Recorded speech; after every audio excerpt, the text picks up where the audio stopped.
ഇന്നെൻ്റെ പേരമരത്തിൽ നിന്ന് എന്തെങ്കിലും കഴിക്കാൻ കിട്ടുമെന്നൊക്കെ അറിയാൻ എൻ്റെ പറമ്പിലേക്ക് ഇറങ്ങിയതാണ്. പറമ്പ് മൊത്തം കാടൊക്കെ പിടിച്ച് കിടക്കുകയാണ്, മഴയൊക്കെ ആയതുകൊണ്ട്.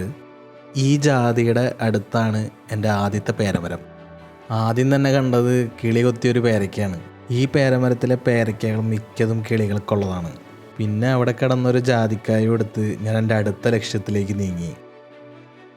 ഈ നിൽക്കുന്ന പേരയിൽ എന്തെങ്കിലും കഴിക്കാൻ കിട്ടുമോ എന്നായിരുന്നു ഞാൻ അടുത്തത് നോക്കിയത്. പക്ഷെ അവിടെയും നിരാശ തന്നെയായിരുന്നു ഫലം.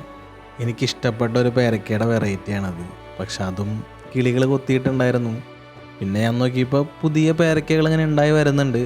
അപ്പോൾ കുറച്ച് നാൾ കഴിയുമ്പോൾ വീണ്ടും എനിക്ക് കഴിക്കാനായിട്ട് ഇതിങ്ങനെ പഴുത്ത് വരും. ഇതെൻ്റെ വീട്ടിലെ ഒരു കുഞ്ഞൻ സപ്പോട്ട മരമാണ്. കുഞ്ഞെന്ന് പറഞ്ഞാൽ വളരെ ചെറിയൊരു കുഞ്ഞൻ മരമാണത്. ഇത് ബഡ് ചെയ്തുകൊണ്ടാണെന്ന് തോന്നുന്നു ഇങ്ങനെ കായ ഉണ്ടായി നിൽക്കുന്നത്. ഇതിപ്പോൾ കായ ഉണ്ടായിട്ട് ഇത് നിൽക്കാൻ പറ്റാണ്ടൊരു സപ്പോർട്ടൊക്കെ കൊടുത്ത് നിർത്തിയിരിക്കുകയാണ്. ഇതാണ് എൻ്റെ വീട്ടിലെ ഒരേ ഒരു അമ്പഴത്തിൻ്റെ ചെടി. പാകമായ അമ്പഴങ്ങൾ ഇങ്ങനെ നിൽക്കുന്നുണ്ട്, ഇതിൽ പറിക്കാറായിട്ടില്ല. പിന്നെ അവിടെ നിന്ന് ഞാൻ നേരെ പോയത് എൻ്റെ ബിയർ ആപ്പിളിൻ്റെ അടുത്തേക്കാണ്. നമ്മുടെ ആപ്പിളിൻ്റെയൊക്കെ അതേ ടേസ്റ്റാണ് ഈ പഴത്തിന്. പക്ഷേ ആപ്പിളിൻ്റെ അത്രയും വലിപ്പമൊന്നും വയ്ക്കില്ല. പിന്നെ ഒന്നും കിട്ടാത്തത് കൊണ്ട് ഞാൻ പറമ്പിനോട് ഒരു ബായൊക്കെ പറഞ്ഞ് തിരിച്ചു പോന്നു.